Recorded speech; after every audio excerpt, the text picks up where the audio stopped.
चुलकाना धाम में हम अभी दर्शन के लिए पहुंचे हैं और यहाँ का बड़ा विशेष महत्व है। यहाँ पे श्याम बाबा का मंदिर है। प्राणधारी की जय, 1 2 3 4 बाबा तेरी जय जय, जय श्री श्याम, जय श्री श्याम। ऐसो तो रंगीलो छेलो और नहीं देखो, ऐसो तो रंगीलो छेलो और नहीं देखो, देखो आहा देखो, ओहो देखो एक हठीलो रे खाटू को, देखो एक हठीलो रे खाटू को।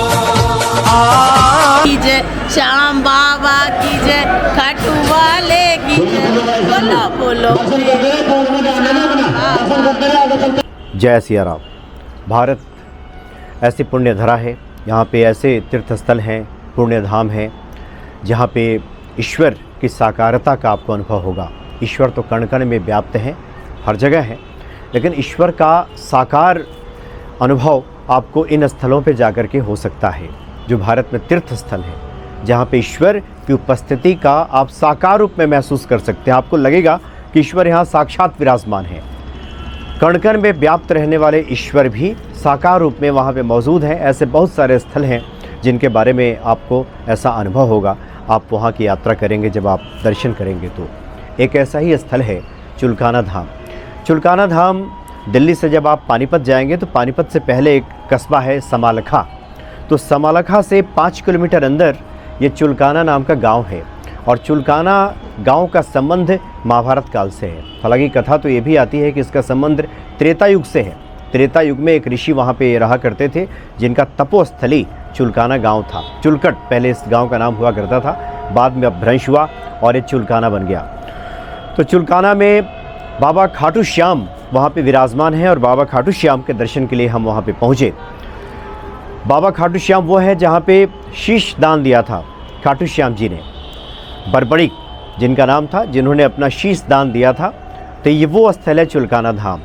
तो वहाँ पे शीश का दान दिया गया था और जो हम खाटू श्याम का दर्शन करने के लिए सीकर जाते हैं, सीकर में जहाँ पे खाटू श्याम का मंदिर है, वहाँ पे स्थापित किया गया था, यानी वहाँ स्थापित किया गया। तो ये 2 स्थल हैं जो खाटू श्याम बाबा के प्रसिद्ध स्थल हैं।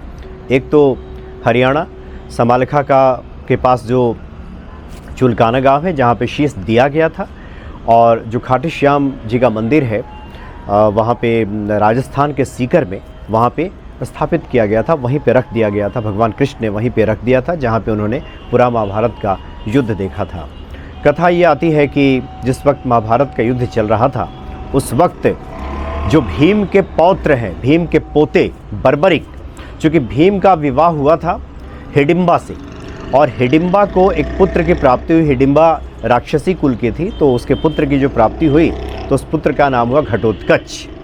अब घटोत्कच का विवाह हुआ दैत्य पुत्री कामकंटका के साथ। घटोत्कच की जो पत्नी थी कामकंटका, और घटोत्कच और कामकंटका को जो संतान हुई उसका नाम था बर्बरिक। और बर्बरिक महान तपस्वी, भगवान शिव और माता विजया देवी के उपासक थे बर्बरिक। भगवान शिव ने प्रसन्न होकर के, महादेव भोले भंडारी ने प्रसन्न होकर के इनको 3 बाण दिए थे वरदान स्वरूप, और इतनी शक्ति थी उन बाणों में कि इस 3 बाण से पूरे सृष्टि का संहार हो सकता था। तो इतना बड़ा आशीर्वाद प्राप्त था भगवान शिव का, और भगवान शिव के बड़े उपासक भी बर्बरिक हुआ करते थे। तो जिस वक्त महाभारत का युद्ध चल रहा था कौरवों और पांडवों के बीच में, उस वक्त बर्बरिक ने अपनी माता से इच्छा जताई कि वो भी महाभारत का युद्ध देखना चाहता है और आवश्यकता पड़ी तो वो लड़ना भी चाहता है, जो कि दोनों पक्षों में से किसी ने आमंत्रित नहीं किया है कि किस तरफ से लड़ाई करनी है। तो बर्बरिक की माता ने कहा कि जो पक्ष हार रहा हो तुम उसकी तरफ से लड़ना। चूँकि बर्बरिक की जो माता है उनको ये लगता था कि पांडव युद्ध में जीत नहीं पाएंगे, क्योंकि उसमें युद्ध कौशल के हिसाब से देखा जाए और सैनिकों की संख्या के हिसाब से देखा जाए, ऐसा लगता था बर्बरिक की माता को कि युद्ध पांडवों के लिए जीतना संभव नहीं है। इसलिए उन्होंने अंदर इच्छा रखी थी कि पांडवों की तरफ से यह लड़ाई लड़ें बर्बरिक, लेकिन ये कहा था कि तुम जाओ युद्ध देखो। जब वहाँ पहुँचो तो जो हार रहा उसकी तरफ से तुम लड़ाई करना। तो वहीं पर बर्बरिक ने यह प्रतिज्ञा कर ली कि जो हार रहा होगा हम उसके साथ रहेंगे। इसलिए वो आज भी हारे के सहारा हैं। जो हार रहे हैं लोग उनकी तरफ खड़े हो जाते हैं। जो खाटू श्याम जी हैं, जो बर्बरिक बाद में खाटू श्याम बन गए। लेकिन जब पहुँचे वो युद्ध के मैदान में, बर्बरिक तब तक स्थिति बदल चुकी थी। तब तक पांडवों का पलड़ा भारी हो गया था।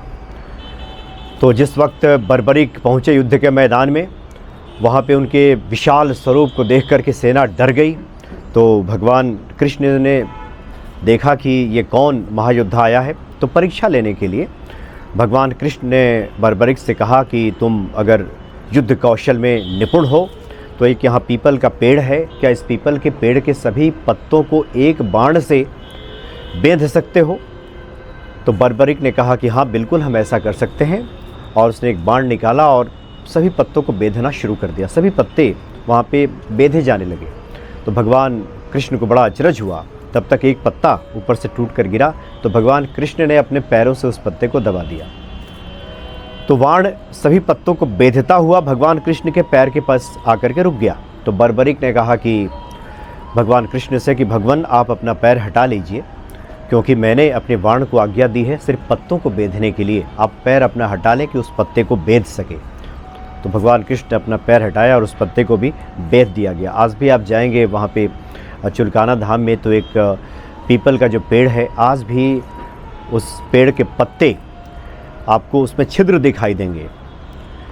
और मान्यता है कि उस समय से ही इन सभी पत्तों में आज भी कोई भी साबुत पत्ता वहाँ दिखाई नहीं देता, उसमें छेद ही दिखाई देता है।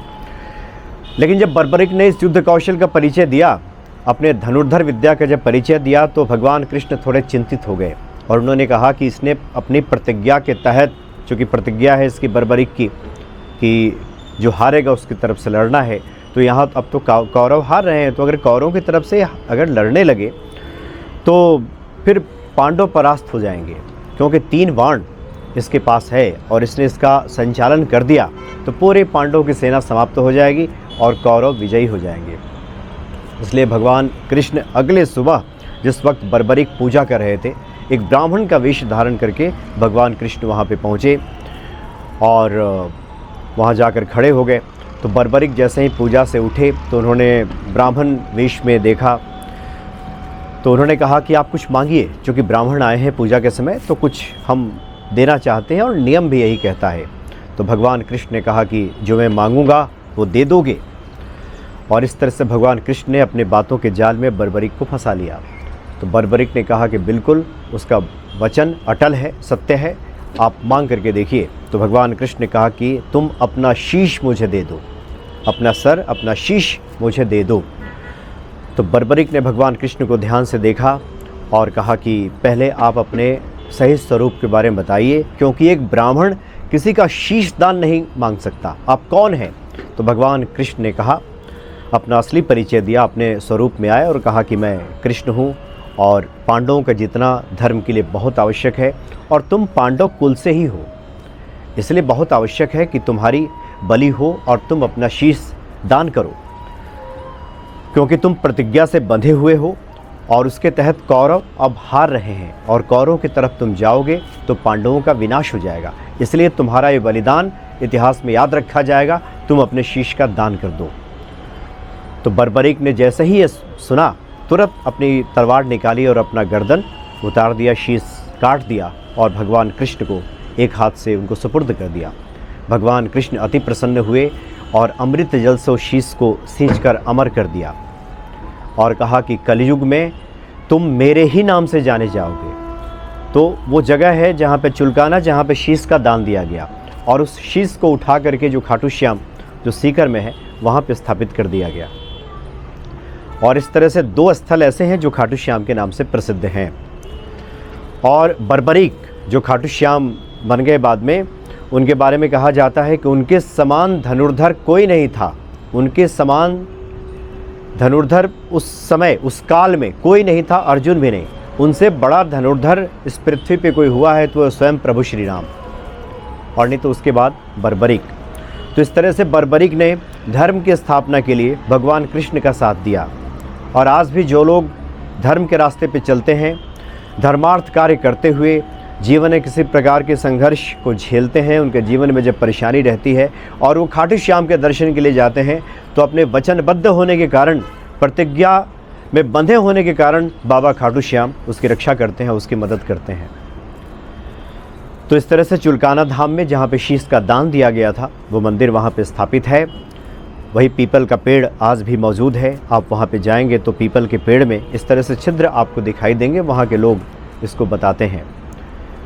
और पहुँचने का रास्ता भी बहुत आसान है। उस गांव में अब तो काफ़ी प्रसिद्धि हो गई है। 1989 में एक वहाँ पे बाबा जी, बाबा मनोहर दास जी ने सबसे पहले पूजा की थी। वहाँ पे 1989 में एक मंदिर बन करके वहाँ पे तैयार हुआ। और खाटू श्याम जी को लीला असवार भी कहते हैं, लीला असवार, क्योंकि जिस घोड़े पर बर्बरिक चढ़ के घूमा करते थे, चलते थे, उस घोड़े का नाम था लीला, तो उनको लोग कहते थे लीला असवार, इसलिए खाटू श्याम जी का एक नाम लीला असवार भी है। तो आप वहाँ पे पहुँचेंगे तो अब तो बड़ी अच्छी व्यवस्था हो गई है, बहुत बढ़िया मंदिर का कायाकल्प हो गया है और बड़ी अद्भुत शांति की प्राप्ति वहाँ पे होती है। मिष्ठान वगैरह लेने के बाद आप खाटू श्याम जी का वहाँ पे दर्शन करें और जो भी मनोकामना होती है, खाटू श्याम बाबा सबकी मनोकामना पूरी कर देते हैं। बड़ा सुंदर सा एक सामने तालाब भी बनाया गया है, बड़ा रमणीक वो जगह लगता है। एक गांव के अंदर जाकर के जिस तरह की वहाँ व्यवस्था की गई है, बड़ा ही रमणीक लगता है। ऐसे ही खाटू श्याम के दर्शन के लिए अगर हम सीकर ज़िले में जाते हैं राजस्थान के, तो वहाँ भी कुछ ऐसा ही है। जहाँ पे अभी खाटू श्याम जी का मंदिर है, वहाँ पे एक गाय आकर के प्रतिदिन स्वयं वहाँ दूध दिया करती थी। जब खुदाई हुआ तो वहाँ पे देखा गया कि खाटू श्याम जी की मूर्ति वहाँ पे निकली और ये मान्यता है कि वहीं पे खाटू श्याम जी का जो शीश है, वहीं पे एक खाट पे भगवान कृष्ण ने रख दिया था, जिससे कि वो खाटू श्याम के रूप में जाने गए और वहीं से उन्होंने पूरा महाभारत का दर्शन किया था, महाभारत का युद्ध वहाँ पे देखा था। तो बड़ा अद्भुत ये जगह है और ईश्वर कृपा से जब भी वहाँ पे जाने का मौका मिले तो भक्तों को एक अद्भुत शांति का वहाँ पे अनुभव होता है और ईश्वर की साकारता वहाँ पे महसूस होगी। आपको लगेगा कि ईश्वर वहाँ साकार रूप में वहाँ पे मौजूद है। इसलिए बहुत पुण्य धरा है भारत की, कण कण में ईश्वर व्याप्त हैं और ऐसे स्थल हैं जहाँ पे ईश्वर को आप साक्षात अनुभव कर सकते हैं। ऐसा ही है चुलकाना धाम। बाबा खाटू श्याम की जय।